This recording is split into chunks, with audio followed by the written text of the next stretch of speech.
ये तस्वीर थोड़ी धुंधली है, लेकिन मुंबई के पॉश इलाके में ध्वस्त हुई सुरक्षा व्यवस्था का नया प्रमाण है। बॉलीवुड के दबंग के खिलाफ साजिश का चीखता हुआ साक्ष्य है। सलमान खान के घर के बाहर बारूद की बरसात करने वालों की तलाश के लिए अब जांच एजेंसी एक पैर पर खड़ी है। क्राइम ब्रांच की टीम कड़ी दर कड़ी जोड़ रही है। तब आपको बताएंगे कि सलमान खान के घर के बाहर फायरिंग का मकसद क्या था, इस फायरिंग की साजिश कहां और किसने रची थी, फायरिंग के लिए कैसे हथियारों का बंदोबस्त हुआ। बॉलीवुड कलाकार सलमान खान के घर पर हुई फायरिंग के पूरे मामलात का संज्ञान जो है मुंबई पुलिस के साथ साथ कई जांच एजेंसियों ने लिया है, जिसमें अब एनआईए और एटीएस शामिल हो चुकी है। जांच एजेंसी, नेशनल इन्वेस्टिगेशन एजेंसी सहित महाराष्ट्र के एंटी टेररिज्म स्क्वाड ने मुंबई पुलिस की क्राइम ब्रांच से इस पूरे मामले से जुड़ी हुई हर एक रिपोर्ट, हर एक जांच जो है उसका संज्ञान मांगा है। बॉलीवुड के भाईजान के खिलाफ इस साजिश की पूरी इनसाइड स्टोरी बताएंगे, मगर सबसे पहले जान लीजिए कि हमले की स्क्रिप्ट मुंबई से करीब 14,000 किलोमीटर दूर लिखी गई। सलमान खान के बांद्रा स्थित घर पर हमले की पूरी साजिश गैंगस्टर द्वारा अमेरिका में रची गई थी। गैंगस्टर ने पूरे 1 महीने में इस साजिश को रचा और वहीं से शूटर्स की हायरिंग भी की गई थी और इसी के साथ साथ कौन से हथियार जो हैं इस पूरे कांड में इस्तेमाल होंगे, ये भी अमेरिका से ही मुहैया कराए गए थे। यही है वो गैंगस्टर अनमोल बिश्नोई जिसने हमले की पूरी पटकथा लिखी। इसी ने सोशल मीडिया पर हमले की जिम्मेदारी ली। सबसे पहले जान लीजिए कि अनमोल बिश्नोई कौन है। ये रिश्ते में लॉरेंस बिश्नोई का भाई और राइट हैंड है। अनमोल बिश्नोई छठा हुआ गैंगस्टर इस वक्त अमेरिका में छिपकर बैठा है। हमले की साजिश रचने के बाद अनमोल बिश्नोई ने आगे की जिम्मेदारी रोहित गोदारा को सौंपी। रोहित गोदारा भी अमेरिका में ही छिपा हुआ है। एजेंसी सूत्रों की माने तो इस वक्त लॉरेंस बिश्नोई गैंग में सबसे ज्यादा मजबूत नेटवर्क रोहित गोदारा के पास ही है। राजस्थान में हाई प्रोफाइल राजू ठेठ हत्याकांड और फिर सुखदेव सिंह गोगामेडी हत्याकांड में भी रोहित गोदारा का ही हाथ था। अनमोल बिश्नोई की खूनी स्क्रिप्ट पर इसी रोहित गोदारा ने काम करना शुरू किया। सबसे पहले उस शूटर की खोज शुरू हुई जो मुंबई के पॉश इलाके में जाकर ऐसी बारूदी हिमाकत करने की जरूरत कर सके। गुना भाग करने के बाद गैंगस्टर रोहित ने इसकी जिम्मेदारी विशाल उर्फ कालू को और उसके एक साथी को दी। रोहित गोदारा गैंग से ताल्लुक रखने वाला विशाल ने पिछले दिनों रोहतक के एक स्क्रैप कारोबारी सचिन गोदा की हत्या की थी। इस हत्याकांड का सीसीटीवी भी कुछ दिन पहले आया था। सचिन की हत्या के बाद से ही दोनों आरोपी फरारी काट रहे थे। रोहित ने सलमान के घर फायरिंग का जिम्मा इन्हीं दोनों को दिया था। आगे का सवाल ये कि ढलती हुई रात में घर के बाहर फायरिंग करने का मकसद क्या हो सकता है, तो जरा जान लीजिए। सूत्रों के मुताबिक पहला मकसद था सलमान खान को इस बात का एहसास दिलाना कि वो लॉरेंस बिश्नोई गैंग की पहुंच से दूर नहीं, और सबसे बड़ी वजह मुंबई के दौलतमंदों से मोटी एक्सटॉर्शन मनी वसूलना। फायरिंग के बाद कबूलनामे का जो फेसबुक पोस्ट सोशल मीडिया पर वायरल है, उसमें अंडरवर्ल्ड डॉन दाऊद इब्राहिम का नाम लिखा है। सुरक्षा एजेंसीज को लगता है कि दाऊद का नाम लिखने के पीछे की सबसे बड़ी वजह यही है कि सलमान के घर पर फायरिंग करवाकर लॉरेंस बिश्नोई गैंग मुंबई को एक्सटॉर्शन की एक बड़ी मार्केट के तौर पर देख रहा है। इसलिए दोनों शूटर्स को रात में बारूद बरसाने के लिए भेजा था।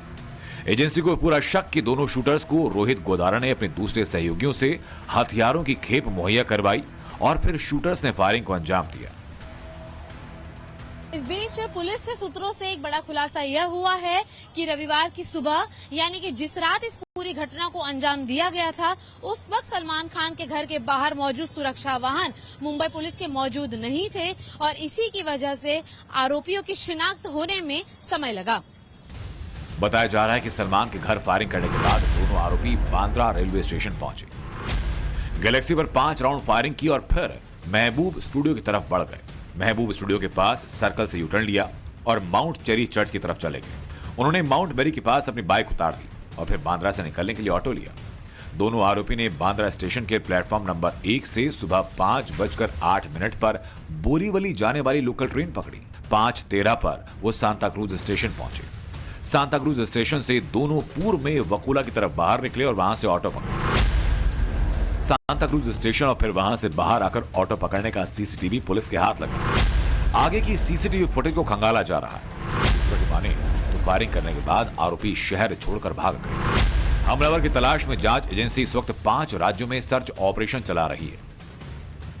सूत्रों के मुताबिक महाराष्ट्र, दिल्ली, राजस्थान, हरियाणा, पंजाब, यहां हमलावरों की तलाश की जा रही है। लॉरेंस बिश्नोई गैंग का नाम सामने आने के बाद इस केस को मुंबई पुलिस की क्राइम ब्रांच देख रही है, महाराष्ट्र एटीएस देख रही है और जांच एजेंसी यानी एनआईए भी देख रही है। इस बीच पुलिस ने 2 संदिग्धों को गिरफ्तार किया।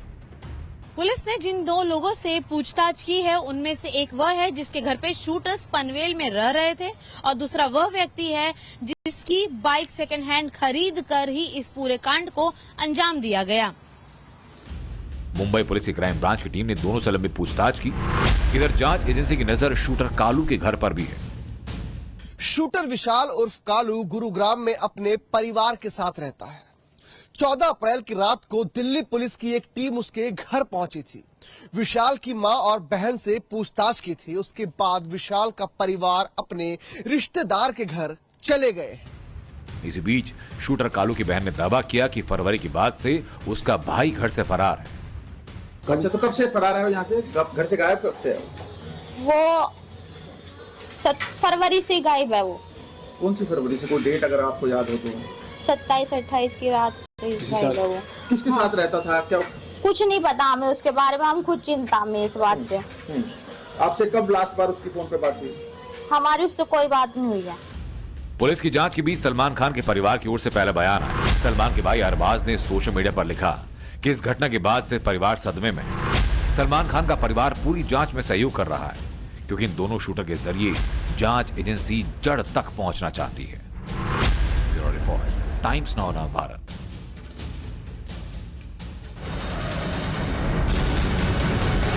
बड़ी खबर इस वक्त की ओडिशा के जाजपुर से। जाजपुर में आज एक भीषण हादसा हो गया है। आपको बता दें, ओडिशा के जाजपुर में फ्लाईओवर से चलती बस बेकाबू होकर नीचे गिर गई। दर्दनाक हादसे में 5 लोगों की मौके पर मौत हो गई। लगभग 40 लोग घायल हुए और इसमें से 18 से 20 लोगों की हालत बेहद गंभीर बताई जा रही है। तस्वीरें डरावनी है। फ्लाईओवर से नीचे गिरी बस और उससे टकराया एक ट्रक डंपर, जिसे आप देख पाएंगे। और ये तस्वीरें देखिए, आप अंदाजा लगा पाएंगे कि इसमें बैठे लोगों का क्या हश्र हुआ होगा। बहरहाल मृतकों के परिजनों को 3-3 लाख के मुआवजे का ऐलान इस हादसे के बाद किया गया है और घायलों का इलाज राज्य सरकार द्वारा कराया जाएगा। ओडिशा के जाजपुर से दर्दनाक हादसे की तस्वीरें।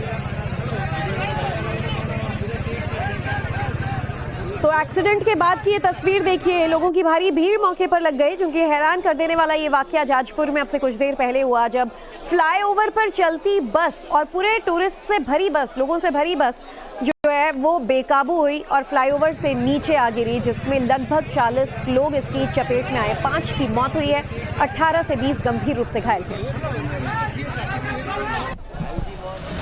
और इसी बीच हादसे से जुड़ी एक और खबर गुरुग्राम से आ रही है। तेज रफ्तार का कहर यहां देखने को मिला। यहां भी फ्लाईओवर से नीचे एक कार आ गिरी। गुरुग्राम के राजीव चौक के पास यह हादसा हुआ। कार में सवार लोग गंभीर रूप से घायल हुए। घायलों का अस्पताल में इलाज किया जा रहा है। मौके पर मौजूद लोगों ने घायलों को तुरंत अस्पताल पहुंचाया। तेज रफ्तार की वजह से फ्लाईओवर से नीचे सड़क पर यह कार आ गिरी। तो रफ्तार का कहर गुरुग्राम में भी देखने को मिला। तस्वीरें देखकर आप सहम उठेंगे किस तरीके से तेज रफ्तार कार जो है वो फ्लाईओवर से नीचे आ गिरी। इसमें बैठे लोगों का भी आप सोच सकते हैं हाल कितना बेहाल हुआ होगा और काफी गंभीर रूप से घायल सभी लोगों को अस्पताल में भर्ती करवा दिया गया है। राजीव चौक के पास की ये दर्दनाक घटना बताई जा रही है और इस दुर्घटना के बाद से ही तमाम जो घायल थे उनका अस्पताल में इलाज जारी है और पुलिस की जांच की जा रही है। तेज रफ्तार की वजह से बताया जा रहा है कि गुरुग्राम में यह हादसा हुआ। अयोध्या में रामनवमी की भव्य तैयारी चल रही है। रंग बिरंगी रोशनी और फूलों से सजा राम मंदिर, श्री राम जन्मभूमि मंदिर और परिसर का दिव्य दर्शन भी किया जाएगा। आपको बता दें, राम जन्मोत्सव के मौके पर लाइट और पुष्पों से सजावट की जा रही है। राम नवमी के मौके पर लाखों श्रद्धालुओं के आने का अनुमान भी जताया गया है। तो अयोध्या से बड़ी खबर, रामनवमी के मौके पर लाखों श्रद्धालुओं के आने का अनुमान जताया जा रहा है, जिसे लेकर तैयारियां अभी से भव्य, अति भव्य की जा रही हैं और रंग बिरंगी रोशनी, लाखों टन फूलों से एक बार फिर राम की नगरी अयोध्या सज धज कर तैयार है। रामनवमी का सबको इंतजार है। तस्वीरें भी आप देख रहे हैं, प्रेस द्वारा जारी की गई ये बेहद अद्भुत तस्वीरें। रामलला का दिव्य दरबार किस तरीके से इस वक्त चमक उठा है और रामनवमी पहली बार बरसों के इंतजार के बाद टेंट में नहीं, रामलला के महल में, उनके मंदिर में मनाई जाएगी और इसीलिए राम भक्त काफी ज्यादा उत्सुक हैं। पूरे 500 सालों के इंतजार के बाद अब राम नवमी जो है वो अयोध्या के राम मंदिर में मनाई जाएगी और इसके लिए दूर दूर से लाखों श्रद्धालुओं के आने का जो अनुमान है वो जताया गया है।